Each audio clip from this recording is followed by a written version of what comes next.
Hi.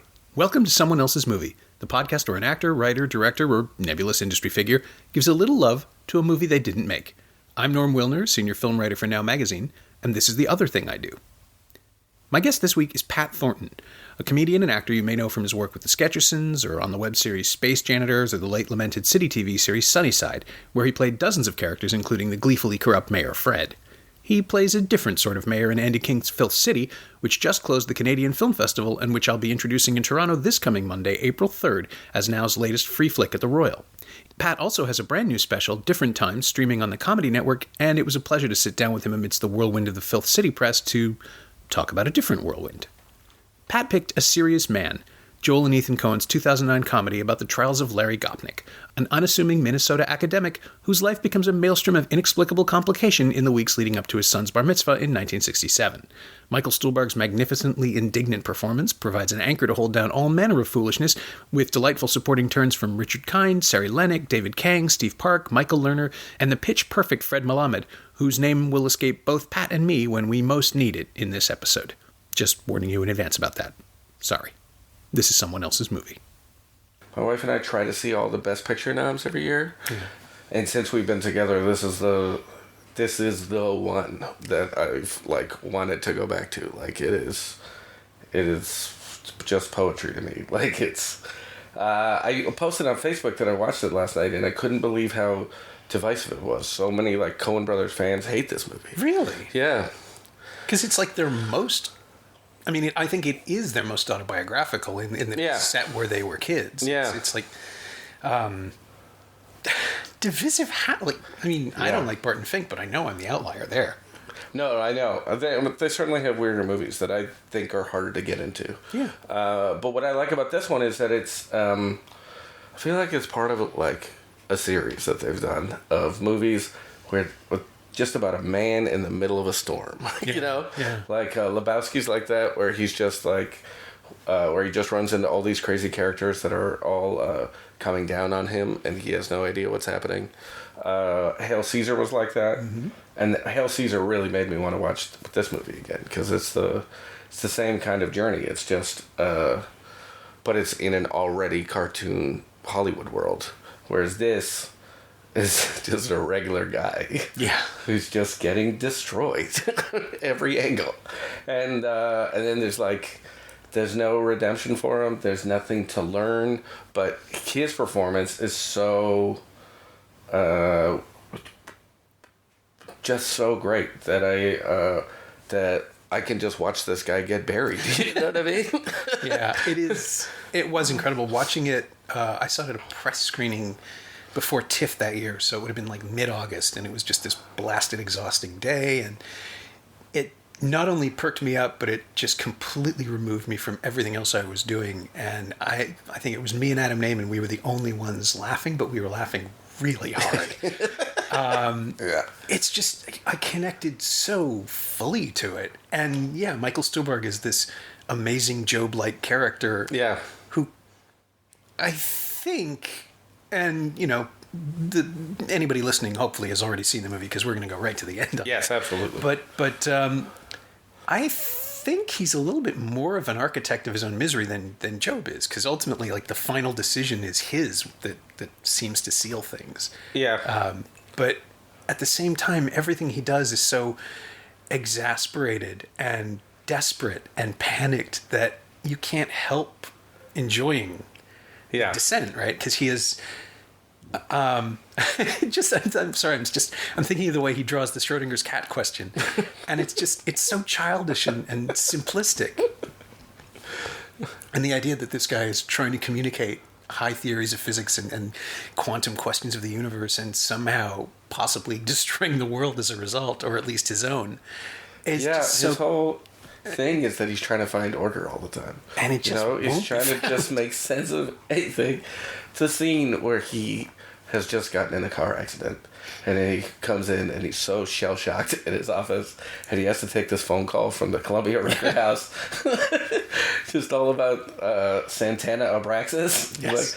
Like, Santana Abraxas? I just got in a serious car accident. It's just amazing. I can't get over it. I also like that they... I feel like this movie, sort of in the same way that Book of Mormon does it, they, with all, like, due respect to the religion, they show you how crazy it is. Yeah. You know, like it's like very respectful, very Jewish. You can see that they're very into being Jewish, all that stuff. But there's this, but all of these rabbis that he has to meet with, and and nobody has anything close to an answer. Yeah. I do love that too. The idea that, I mean, they're debating. How can I put it? There's a constant debate in Judaism over whether religion is the answer or just an excuse for more arguing. Yeah. And that's how I've always sort of pictured it through my family's experience. Has simply been, yeah, well, the rabbi will say something and then you just immediately take exception to it. There are books that accompany the Bible, the Talmud, which comes up a lot in The Serious Man, which are not actual Bible books, but they're not part of the Old Testament. They're simply deliberations over it. At Passover, there's this thing where I love this so much because it's the most frustrating thing in the world. To be a kid at a Passover Seder is to be bored to tears by adults reading from a book for 3 hours that you don't care about. And then there's the point where you're 15 or 16 years old where you start actually paying attention to the text over and over again. When it comes around every year, you have to listen to it and you have to read some of it. And there's this one bit about how the 10 plagues could have actually been 500 plagues or something like that, because there's paragraphs devoted to this. Well, if you see the hand of God as a thumb and 4 fingers, then each finger is delivering a plague. But, and then it's like, it's so ludicrous. It's like, well, and then Rabbi Gamliel said, well, each knuckle could be considered, so it's really another 30 plagues per knuckle. It's madness, and it doesn't help. You're no closer to dinner than you finish. And that's what The Serious Man is to me. It is the personification of a certain type of American conservative Judaism that just... they have opinions on things and they aren't finished talking, and you have to then answer them with another parable. And each rabbi is another stage in that fucking conversation where it's just like, but the parking lot speech or the Jew's teeth. Yeah, the goy's teeth. The goy's teeth, that's right. Every one of them ends with no clarity. And I mean, I know there were some people in the theater that just didn't enjoy them. That it's like, ugh, it's another story. But they're so great. They're just magnificently convoluted and absolutely useless. And just watching Stuhlbarg's face as each new story starts. Yeah. And he sort of sinks into it. Yeah. It's a marvel. The scene at the beginning. The scene in Yiddish. Yeah. Which actually Stuhlbarg told me, I'd forgotten about this. He auditioned for that. That was his first audition for the film. He doesn't speak Yiddish, but he went and learned it. And said he thought he was okay. Like, he actually played the scene out. They videotaped it or whatever. They tested for it. And he thought he was okay, but then the Coens decided they were going to actually cast actors who could speak Yiddish for the prologue. And then he read for both Larry and Arthur, the role that Richard Kind ended up playing. Yeah. And I'm trying to picture him doing that, and I just can't. Yeah, I can't imagine anyone but Richard Kind. Yeah, he's amazing. But I'm sorry, I derailed you. You were talking about the prologue. Oh, yeah, it's just, it sets the tone wonderfully for the whole movie, where you're just sitting there staring at this interesting scene, and when it's over, you're like, okay, what? And that's what I absolutely love about this movie, and I think that's what people absolutely hate about this movie, you know, that it doesn't ever give you any answers, like, beyond, like, stuff happens. Yeah. Be a good boy. Yeah. It is incredibly... I mean, it is a moralistic universe. I think the thing that fascinates me about Larry Kopnick as a character is that being presented with a rightness and wrongness, he knows what's right. Mm-hmm. He has a moral sense. He just keeps looking for loopholes that will let him act immorally. Yeah. Or at least, profit from not acting morally. Right. And that's that's the hook for me of so many other Coen Brothers films. Like Blood Simple is all about that. Raising Arizona is all about that. And another film in which an outwardly insane person is the most sane person in the film. Yes. Because H.I. does... He knows what to do. He's trying to make his wife happy. He's trying to do right by this baby. But he's also created this waterfall of chaos that just won't stop pouring over him. Yeah. And it's magnificent. I'm stunned again that this is the first time anybody's picked a Coen Brothers movie. It's been like 2 years of this podcast, and wow. I think people are scared too. I think it's just too much. There's so much to unpack. And I'm so glad you picked this one, because it is, I think it might be my favorite of theirs. It really is singular. It's my favorite of theirs, hands down, no question. And I love so many of their movies, but this one's really, really stands out. And like, I'd never seen him before, and I guess nobody Spielberg. had. Yeah, no, he'd done some and now TV. he's all over the place now. But yeah, and we've talked a couple of times, and he's a really interesting guy. He's he's your quintessential working actor who's just done everything for everybody. And then this movie comes along, and suddenly, Scorsese calls, right? And he's in Hugo, and he's in this, and he's in that, and he's in Arrival, and you're just always amazed at what he's doing with this absolutely normal build. Well, I saw this, and then the next thing I saw him in was Boardwalk Empire, and what a change! Yeah. It was great. Yeah, he's capable of, pretty much anything, really. And the stuff that he goes through in A Serious Man is about 7 different stories and tones anyway. And he just finds ways to stitch it all together into a character that is always sympathetic, even when he's being a complete tool. Yeah. Which is, again, just the best thing that the Coens can do, is plug you into this world where...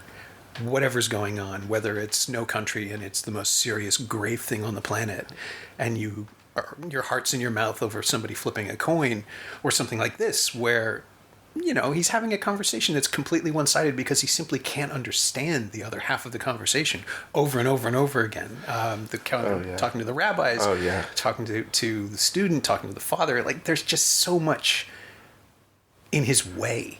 He's alone. Yeah. There's that scene where he's meeting with Adam Arkin, his lawyer. Yes. Yes. And Arkin asks him how he's doing, and he says that he's trying to just he's trying to have a fresh perspective and look at things in a new way, and maybe that's going to help him out. And then there's just a pause, and Arkin goes, "Really?" And he's like, "Oh, I don't know." Yeah. It's like, no, there's no hope. Nobody's listening to you ever. Yeah. You're getting records you didn't order, or you're not getting them. And you're still being billed for them. And just the balance between kind of the piddly shit that the kids are going through at the same time. Yeah. Which is just, there's no weight to it, and yet there is, because when you're a kid, everything's the most important thing in the world, and your emotions are on high, and your hormones are raging, and you don't know what to do. And so this death threat that evolves out of a misunderstanding, the idea that you're walking around doomed, kind of it's a lovely mirror to Larry's situation, because neither of them knows what to do. Neither of them really caused it. I mean, they kind of did unthinkingly. Yeah, kind of, but yeah. I think that the end, when the kid finally gets his $20 back, he's trying to give it to the bully who's been chasing him down the street every day, and then he just stops and sees that there's a tornado coming. Yeah, that's the end of the movie, and it's just like, you just can't win. There's no winning in life. Yeah, it's magnificent. It's the kind of film too that. It makes that scene feel like a shrug rather than dread, rather than terror. I mean, I've seen, there are literally hundreds of horror movies that end with that same kind of flat cut to black that, this is going badly, and you shudder, or you're scared, or you laugh. And this one, it just ends and you're like, oh yeah, sure. Of course that's what was going to happen.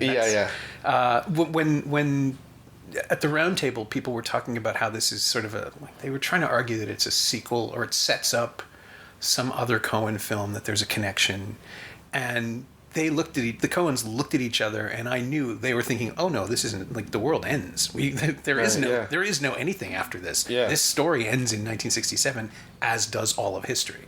They've made a film that ends definitively. I think. Like, I don't think there is a future after this. I think that between Larry's test results and the tornado, I think the point is that by making that one wrong decision at the end, by flipping the switch the wrong way, it's not Job's redemption. It's not God testing him to see if he can withstand it. It's God testing him, waiting to see when he goes wrong. Yeah. Which I love. The absolute pessimism and cynicism of that is that, of course, that's how the Coen brothers would write something. Yeah.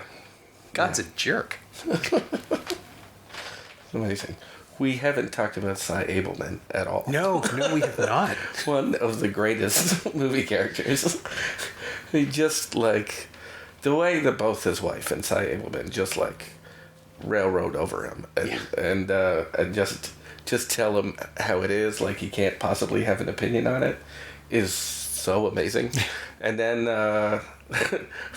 like that scene where he gives him a bottle of wine, or the scene where they're in the diner and he's like, Embers isn't a good location for legalities or whatever. Or a good venue for legalities, I think.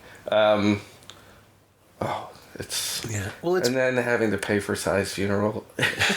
Every bit of it is amazing. It's beautifully constructed, too, that we don't see Cy right away, right? He's just sort of dangled before us. Yeah, he's been calling.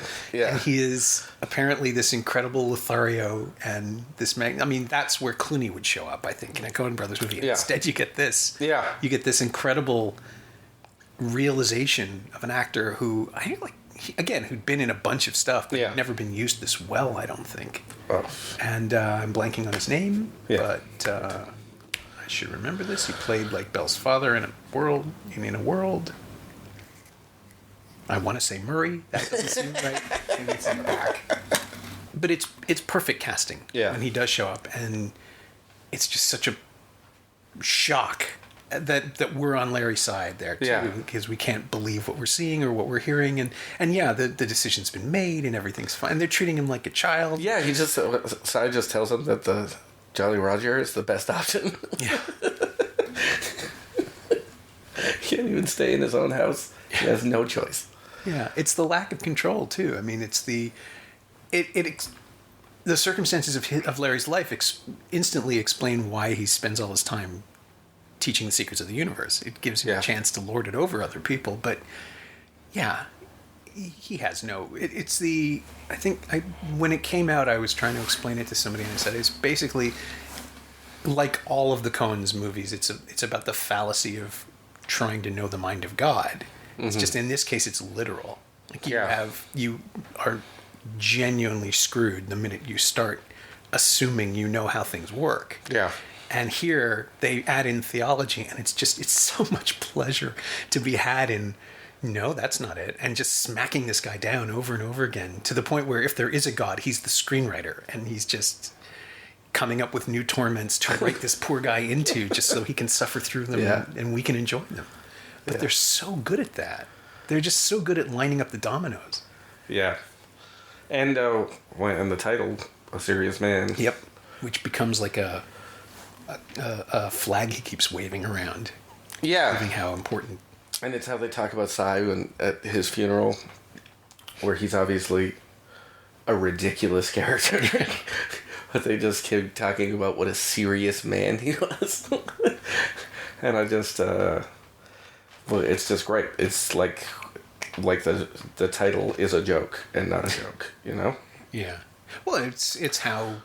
clearly how Cy presents himself. I mean, it's God knows you could make the same argument about Trump this week. Like, if you keep saying something and insisting on something, eventually people get tired of disagreeing with you and like, okay, you can be president. You can, you can be real. Yes, Cy, we'll take Cy seriously. Yeah.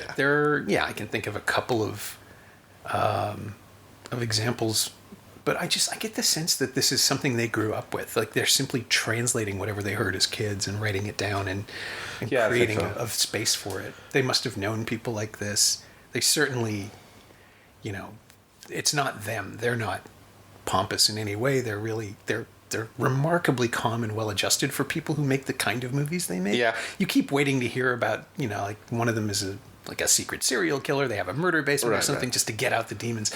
But they're just like, it all comes out in the work. They seem to really enjoy this stuff and just creating ideas and having fun with each other.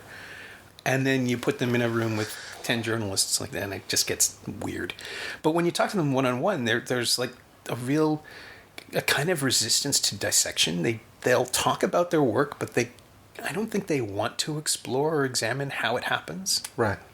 Which is really fascinating, because something like this, and I did keep asking, like, I went to a Hebrew day school in the 70s. Like, you guys aren't much older than me, and you've clearly had a similar cultural experience. And they just kept saying, well, we talked to our set designer, and we talked about props that we wanted. There's this little coin box for Israel that shows up on somebody's desk, and I have handled those boxes. They were in my school, and it was the weirdest and most specific thing to see. It's like, oh shit, that's real to other people. Like, you saw that too. And they said, yeah, that was our wardrobe buyer, our set buyer. They found these things.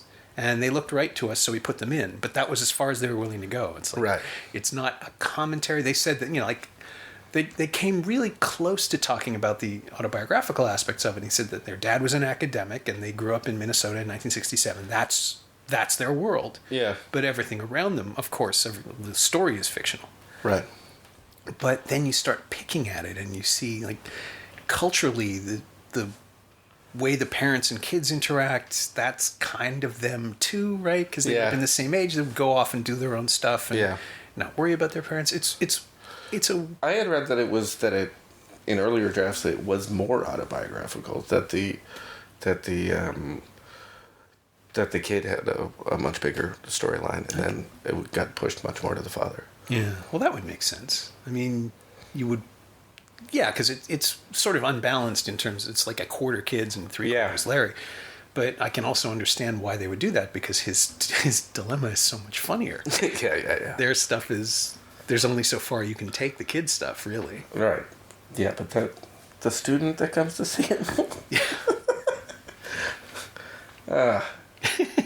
I know. Remembering, I watched it last night, like I said, so I'm just remembering all these parts, and they hit me in waves, and I laugh again. Yeah.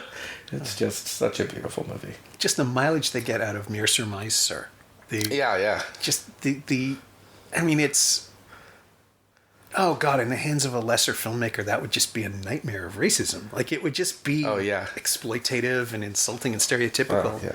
And by giving the kid indignity, the fact that he isn't being understood either. I love that moment, because it's this collision of not desire, but just irritation. Like, they both want to be understood, and neither of them will budge. Yeah. There's this part where, in that scene where the kid asks if he can retake a test. And then Larry's like, well, the other students wouldn't like that, right? And he goes, secret test? Where it's like Larry obviously said something that he thought was a conversation finisher, but nothing's enough for him. Yeah, but no one will take no for an answer from Larry, right? Because the same thing happens with Cy and his wife, and it's just everything that does seem like a reasonable his neighbor's trying to build a boat shed on his property, and and his brother is running around being insane. I mean, there's also that. There's also this incredible weird relationship outside of everything else. Someone who has been destroyed by his own genius, which I assume is what Larry is afraid of, but also there's really no sign that Larry is enough of a genius to destroy himself. That I love how important he wants to be, and just can't be. He can't even get people to acknowledge him in scenes. He can't even get someone to give him a straight answer on the simplest point. Everybody has to launch into, and that's it, right? I mean, that's Miller's Crossing, and that's No Country in a weird way. People are constantly missing each other's intentions and talking past each other. It slots so perfectly into their filmography and what's to come with stuff like Hail Caesar and No, Intolerable Cruelty was before. I love Intolerable Cruelty. Nobody else does. So do I. Oh, good. So do I. I don't know why it's so hated. I recommended that movie to a bunch of friends who were so mad at me when they saw it. Yeah. I don't think I laughed harder that year than at the Wheezy Joe line. Like, it's built so beautifully. I mean, The Lady Killers is a film I can't stand of theirs, but Lady Killers I haven't even seen all the way through. I think I just fell asleep watching it one night and was like, nah. There's stuff in it that's okay, but and I'm a huge Tom Hanks fan. You know, like it's very popular to hate on Tom Hanks. But I defend that guy all the time to my most cool friends. But I can't defend what I saw in that movie. No. It's not the kind of thing you can argue for. It feels like it's just The Lady Killers. I mean, it's a total mismatch of tone and material and talent. Like, the only person I think who gets through it well is J.K. Simmons, because he just doesn't give. He's just giving that performance, and it doesn't matter what else is happening in the frame. The way he says the phrase "mountain girl" is just like, it's not contemptuous exactly, but it's like, nope, this is mountain girl. This is what I'm saying. Get out of my way. I'm finishing my scene. But something like Intolerable Cruelty, again, it's so precisely calibrated.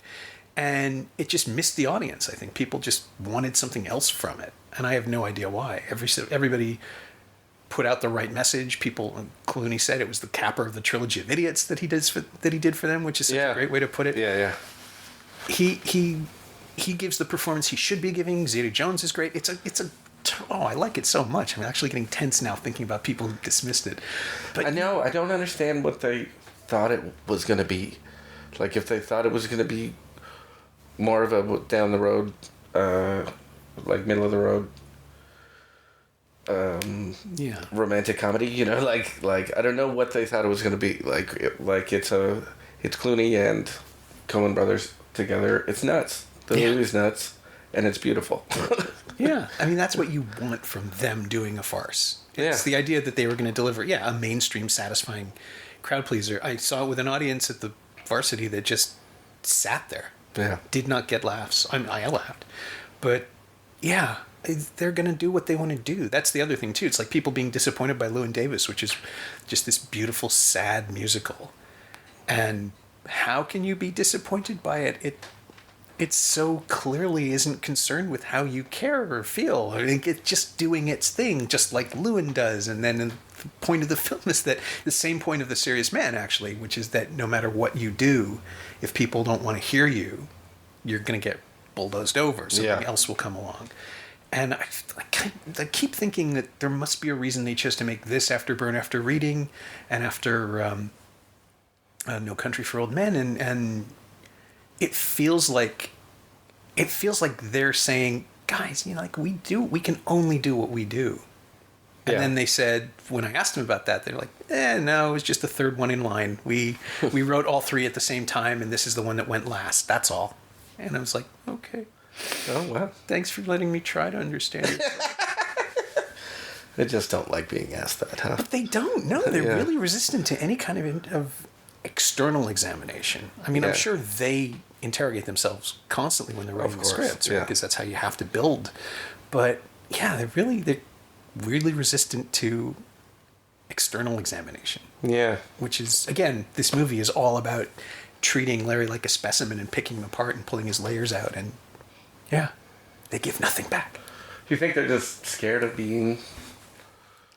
inviting pretension? You know, Maybe. you think they just like, if you like it, I'm good. Well, it's weird because let's not get into a conversation about how important it is. You know? Their stylistic choices have been like, they'll make comedies, they'll make dramas, they've done every genre except like children and horror. Yeah. And I'm sure they'll get there. I'm in the camp, like, let them do whatever they want. I'm disappointed like once every 10 years. Yeah. And even then I'll acknowledge that a movie does what it wants to do. They're incredible craftsmen. But they're the idea that if you look into your process too closely, you fall apart. I'm kind of fascinated by that too, like filmmakers who don't want to look too closely. Yeah. I mean, like, David Lynch goes into analysis and his movies get less interesting almost immediately. It's kind of fascinating. But yeah, the Coens, just the fact that they made a movie about their childhoods and then they decided to add all of these other factors to distance it is just something that's sort of been pulling at my brain ever since I saw it. I mean, Right. how do you do that and then say, this has nothing to do with who I was? Yeah, yeah. In fact, this world ended. Yeah, that's true. Maybe that's the answer. Put it behind us once and for all. Yeah, And yeah. the next thing they did was True Grit, which is this incredible... I mean, it's not totally serious because of Matt Damon, who is just amazingly funny. Awesome in that movie. Yeah. And again, Yeah. gets no credit at all for the idea that he's going to play the entire... Like, the last 2/3 of his screen time will be spent spitting blood and Yeah. chewing his tongue like brisket. Yeah. But, you know, that film starts with such a somber, grim weight to it and carries it through all the way to the end. But that was the film they followed Serious Man with. It's like, whatever, we're going to do this next thing. Yeah, I do love that every movie has their fingerprints all over it. Every movie is theirs, but they really do whatever they want. Yeah. And they're terrifyingly smart and talented and Yeah. can do anything they wanted. Yeah. It's what was I thinking? There's another example. There's a perfect example of that. Well, Miller's Crossing too, which followed Raising Arizona. Yeah. Is this incredible uproarious cartoon, which then drifts almost immediately into the most serious 1940s pulp noir, but with glorious production values and incredible monologues. I mean, just that opening Polito speech, everything about Miller's Crossing is just... in my head, it's this perfect bauble that also is about everything. You know, because the philosophical aspects of it are very similar to A Serious Man in that Right. one person is leading an investigation into the thing that he the thing he best understands, because of course the whole point of Miller's Crossing is that the character you think is it's the classic spoiler, right? Like the character you think is doing the investigation is actually responsible for everything. There are echoes, even though Serious Man is their outlier in terms of comedy. They've never really done anything quite like it. Yeah. There are echoes. There are pieces of it in their other movies. You just have to sort of see the structural resonance, I guess, or the resemblances. It's weird because it doesn't feel like anything they've ever done before until you look at the structure and it's like, oh no, it's this and it's this and it's pieces of this. And I don't know that they've been building to it the whole time, but it feels like when it came out, it just felt like this. It was a comedy following a comedy because it came after Burn After Reading, Right. which they almost never do. Yeah. And Burn After Reading is one of the ones that I'm not so crazy about. I've watched it a couple of times since I first saw it, and I get it, but I still think it's more gimmicky than they needed it to be. Sure. Or they banked on the gimmick selling it. On the other hand, the revelation of the device that that Clooney's been working on and his misplaced pride. Yeah. That scene is amazing. And it feels like that's the parking lot scene, like the parking lot speech from the rap, Yeah. where you're just getting this incredible commitment to a really stupid idea. And the insistence that it's going to solve everything when, no, it doesn't. No. The other people around you can't even comprehend what it's supposed to do. Or they understand what it does all too well and Burn After Reading. But that's what I mean. The idea that the same joke shows up in these two successive films. Right. The idea that, no, this is the solution. No, it's not. It's not even close. And Yeah. no one else can understand you.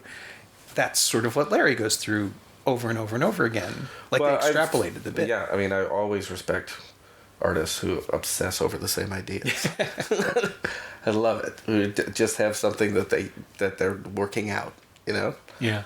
Like I'm a huge hip fan, for instance, and some albums, Gord Downie will use the same phrase in a number of songs. Yeah. You're like, he just couldn't get that out of his head, I guess. Yeah. And it's very similar with the Coen brothers, that there are like things that you see in movies that are just comforting because they're in their other movies.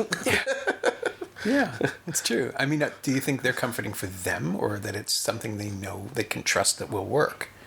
Right. Yeah. Yeah, I mean, which I guess is the same thing. Yeah, it's probably the same thing. Yeah. When was the first time you really started to understand what they were doing? Because for me, it didn't click in until Miller's Crossing. Yeah. Okay. I mean, the first movie I fell in love with obviously was Raising Arizona, but I'd never seen anything like that before. Yeah. Like it was crazy, and Lebowski's a masterpiece. It's so great, but it's like too popular. Okay. In a way, like it's like somebody, like I told you, I posted that I saw this movie last night, and I got a bunch of Facebook comments about the Coen brothers and about this movie and stuff, and somebody said that they don't hate the Lebowski, they hate their fans. Yeah, and that makes sense to me. It's just sort of, I guess because the dude is like, he's called the Dude. He's like a cool character, which is nothing I ever really attributed to the Coens, that they're like there's so much cool stuff, but I never feel like they're trying to be cool. Yeah. There's nothing in this movie that's trying to be cool. Except maybe the old rabbi talking about Grace Slick, but And Cy.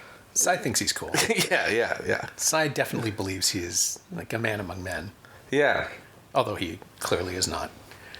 Yeah. No, Lebowski's fascinating to me because I can see why people connect to it. Yeah. For its sort of attitude and its vibe. But if you actually pay attention to it, the dude, he's a terrible detective. He solves the mystery by mistake. Right. And it's a story about idiots floundering in a world that they can't control. Again, just like this one. Yeah. But the appeal of it, I don't know, like there's this whole level of pothead cinema that connects to people who either wish they could smoke that much pot or do smoke that much pot. And I've never been able to understand that appeal because, you get tired and you sit still and you don't do anything, and it's sort of the anti-comedy. Right. The Cheech and Chong stuff always built into freneticism. Bill and Ted, the kind of stoner humor is based on how smart the movies are. Yeah. How silly the characters are, but the warmth that comes out of them.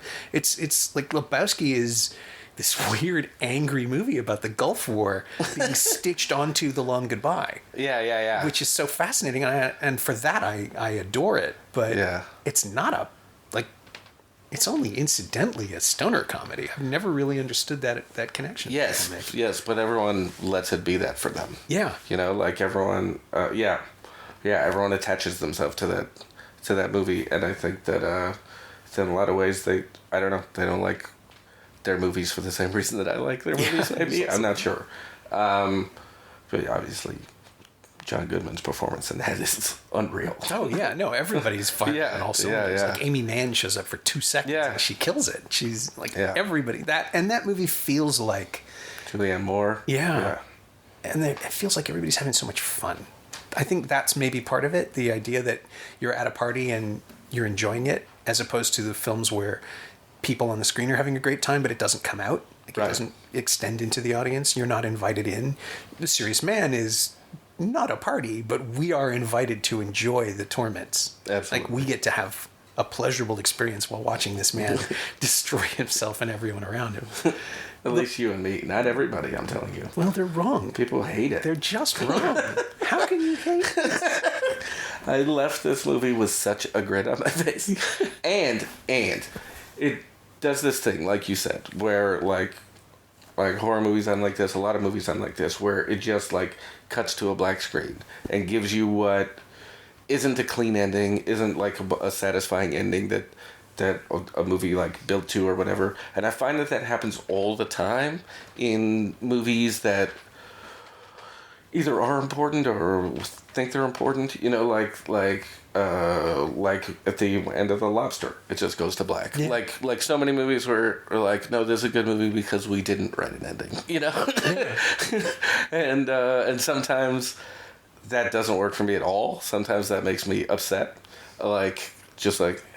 okay guys, but with this one, I just smiled for the rest of the day because I was like, there's no better way to end this than a tornado just coming to get them. Yeah, and it is directed at, like, it's not just there, it's coming. And it's what happens when you choose the wrong thing. I mean, Larry does the wrong, Larry has a moment of weakness, and that ends the world. His son is about to do the right thing and get out of it, and it doesn't matter because the other choice was made first. It's just great. It's like, it's not about arbitrariness, really, because it can't be, because everything literally is happening for a reason. Yeah. But I love the fact that if you don't know that, if you're another character in this, it's just this uncomprehending crisis and chaos that's going on. There's this thing, the appeal of the disaster movie is that you think you'll be one of the ones who survives. Right. Everybody gets to watch and goes, oh yeah, I would do that. I would be on that boat. I would kill the zombie because I know what to do. And nope. It's not going to happen. Penn and Teller did this great bit on Bullshit on the show about the myth of preppers, the disaster preparedness, and they just said, look, you know what? If this much of a percentage of humanity is going to die, you and your family aren't going to make it. Maybe one of you will, but realistically, just do the stats. You're not going to survive this, so what's the point of preparing for it? It was this great, weird, cynical abandonment of hope. But I love the idea in A Serious Man that this is coming and you can't stop it, and not only can you not stop it, you can't get out of the way. Yeah. Like, you're just collateral damage. It's just over. Yeah. And and to leave the theater grinning and smiling, like my face hurt from laughing. It was so great, and it's exhilarating in a really bizarre way. Because if you think about it, what did Mel Brooks say? Like, tragedy is me skinning my knee. Comedy is you falling into a manhole and dying. It's all about perspective.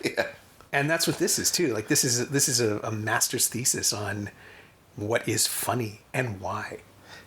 About this poor man suffering.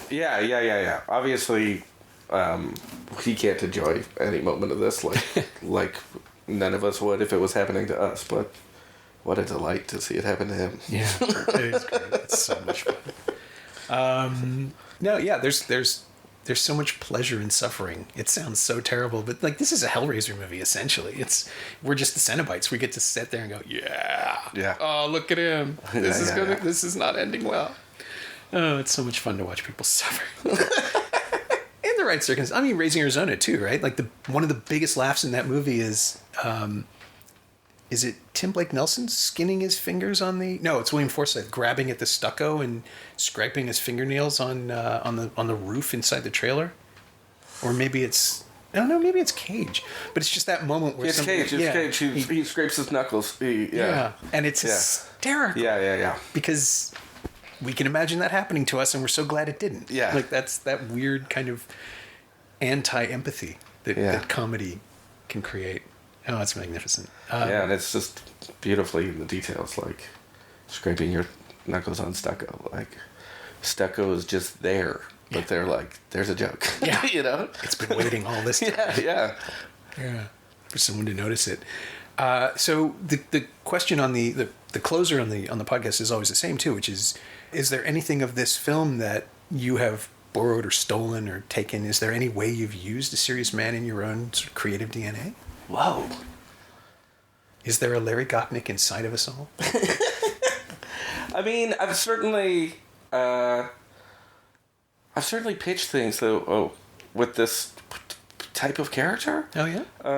Not anything that's become anything really, but I'm certainly really, really fascinated with like I said, a man in the center of a storm, a man who's just like, where it just like piles on him, and doing comedy that way, like where there's no fix at the end, where you just watch someone go all the way down a hill and die there. And I don't think that anybody trusts me to do that, because they don't. People don't make comedy TV shows like that generally. Yeah. There was a kind of, maybe they will. There was a moment like with Worst Week coming out of the UK where it could have worked, and then the US version just didn't get it. They remade it and it just didn't work out. But yeah, the idea that no matter what you do, you will end in suffering. Yeah, like that is comedy. Like like the British Office was a little bit like that, except then they had the love story to buffer it, right? Right. So like then these characters you just really like, and then you watch somebody suffer. Yeah. But well, that's it, right? Like Tim and Dawn, you had the possibility that they could break free. Right. They could get away from it. Yeah. So that made it safe to do. Mm-hmm. Whereas these guys aren't worried about it being safe. They're just letting you watch this guy die. Yeah. And take everyone else with them. And I'd love to do something like that. Yeah. I'd like to put pieces of that in if I can, but yeah, if I have a TV show sometime in the future where I pitch the show where I accidentally kill my own love interest in the first 6 episodes. She dies saving puppies in a fire. People really liked it, and then it sort of like fell apart, I think specifically because of how dark it was. But if you ever see me do something like that, it has a lot to do with this movie. Well, I mean, Tom Hogg is the author of his own misfortune in Filth City, but he's way more committed to it, I think. Yeah. He's not. Yeah, there's the comedy doesn't come from him suffering. No, we kind of want him to suffer more, frankly. Certainly, he's having a good time. Yeah. So I have to ask, just because I covered Ford for years, like you're not playing Rob Ford, but you're playing a Rob Ford avatar. Like there are things we have to recognize for it to work. Certainly. So how do you do that? Like, what was the way in that let you keep it from being just a repeat? The way in was Jimmy Cagney. Oh yeah. Yeah, Andy King, the director of the film, took me out for a steak, which was very nice. Before, no one's ever done that for me at the beginning of a movie before. So I always say that in interviews. Work for him, he's great. Took me out for a steak, and he said that he didn't want to make the Rob Ford movie, and that there was some danger in trying to do an impression. Mm-hmm. And I really had no interest in that. I'm not an impressionist. I have no confidence in that area. And also, like, it would have been too soon. Like, he wasn't dead, but too soon for this story. Right. And it would have felt too close to the bone. Nobody wanted to make a Rob Ford story. We just wanted to take something recognizable like Law and Order does. Yeah. Like, rip from the headlines and then tell a crazy story. But he told me to watch White Heat and a bunch of Jimmy Cagney clips, because we talked about how he never thought about acting. he just played everything like he was a raw nerve. Oh yeah. And and that was just sort of the approach that this guy doesn't think before he speaks. He doesn't think before he does anything. He's just a ball of emotion and drugs. Right. Yeah, because it's really interesting watching it from chapter to chapter, I guess. Yeah. I would say it's that there are flashes of reality that creep in for the whole situation, not just Hogg's character, but it's really like it's a tightrope to walk without falling into and remember when this happened and remember when this happened. You guys just came up with a new direction almost immediately because you have to. Yeah. And it goes horribly disastrously wrong basically from the jump. Yeah. And I can't wait to see it with an audience. That's going to be so weird. We're going to release this between the Canadian Film Festival premiere and the Now screening. So if you're listening, the Now screening is Monday night. I will be there to introduce it, and it's going to be, I assume, a pretty packed house. But I think so. All the online tickets are gone. Yeah. So we're so happy. We're so happy that Doug Ford hates this movie with us seeing it. Obviously he just likes being on the news. I think if he watched it, mostly he would be disappointed that there's no Doug Ford character in it. I was amazed at that. Like the fact that he is, because I'd seen it when he started complaining, and I was like, wait a minute, there is no Doug Ford character. He's going to be pissed at that. That's what he's going to be mad about. Yeah, if he ever sees it, or if anyone he knows sees it, that's what he'll be mad about. I can guarantee it. But I did an interview with The Sun where they really, really were trying to get me to say that I'd combined the two Ford brothers, that I that I was just adding the mean Doug to the likable Rob, and I was like, I'm not gonna say in The Sun that I was trying to play Doug Ford. He already said he wants to kill us. Like, no. How? I have no idea how you even begin to address something like that. Because when reality starts to argue with you, or not reality, when another cartoon, when a living version of a cartoon, I'm going to say sociopath, starts taking exception with a thing he hasn't seen because of what he thinks is in it, and it isn't. It's completely a satire. We advertise it that way. He sees a trailer and goes on the news and says, this isn't accurate at all. I know, like, I love that. What? It's such a great complaint. It's such a great complaint. I got a pissy email from somebody about my Kong review because I say correctly, according to the film, that it starts in 1973 when Nixon, at the end of the Vietnam War. And someone wrote in, because the film uses footage of Nixon announcing the drawdown of forces, and that all happened in 1973. And then the writer wrote in and said, the fall of Saigon wasn't until 1975. Clearly that's just a typo. And I kept thinking, okay, you're going to correct this in a movie where there's also a giant monkey and monsters, and it's not our world, dude. I mean, even if the timeline is similar, the facts are just the fact that you're picking at that thing. Yeah.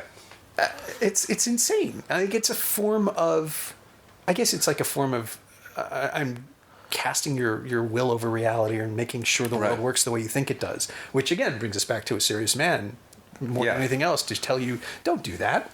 Look what happens. Well, here's an example of people speaking without any self-awareness or logic to them. I have gotten a number of death threats on Twitter since the press has started for this movie. Death threats, all from faceless Twitter accounts, you know, and just nobody with over 30 followers. That's a good metric, which is great. But there's this real common thing where their position is they cannot believe that anyone would make fun of Rob Ford, who they love so much. Yeah.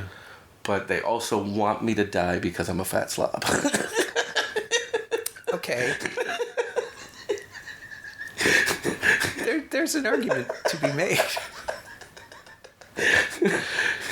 Well, you're clearly handling it well.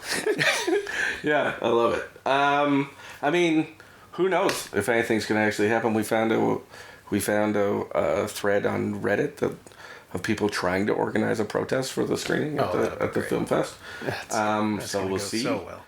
We'll see if there's any of that, but mostly it's just a gift from the gods that Doug Ford is so angry about this movie because Canadian films don't get this kind of press. Like, certainly not like tiny independent ones like this. You know, like that's true. People are so excited about this movie and they don't know why, and I love it. Yeah. Oh, that's incredible. So we should try to, the next time. I wonder what else we could get Doug Ford mad at. I know. Guarantees it'll go straight to television. You're right. Whatever it is instantly becomes the spotlight. I know. They were the filmmakers, LaRue Entertainment. They're trying to figure out how to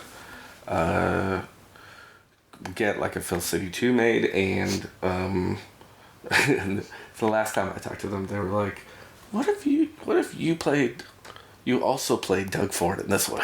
He would really hate that. What if we brought in your own brother who wasn't helping you yet? Right. You played yourself. I was like, yeah. Oh. Let me know, man. God, what if Doug Ford was the angel in that one? Like, what if he was actually the good guy trying to stop Hogg from the other Hogg? Yeah, he'd probably find it too. I'm sure there's another reason. But that's the other problem, too. Like, if you're Doug Ford, you always have to be mad at something. You can't ever be for something. No. So you'd have to come up with something that makes him more hostile. Yeah.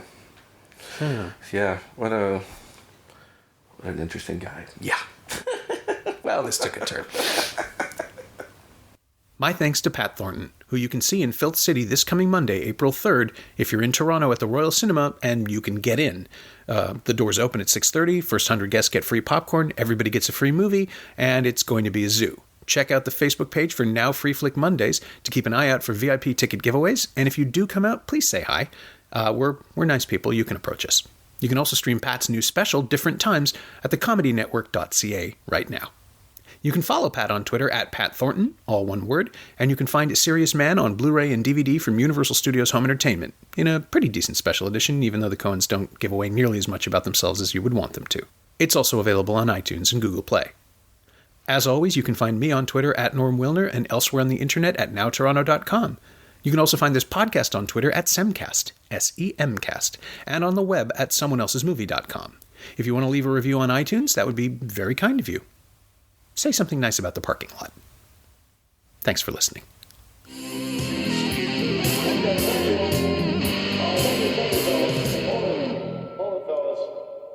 I'm afraid you're just too darn loud.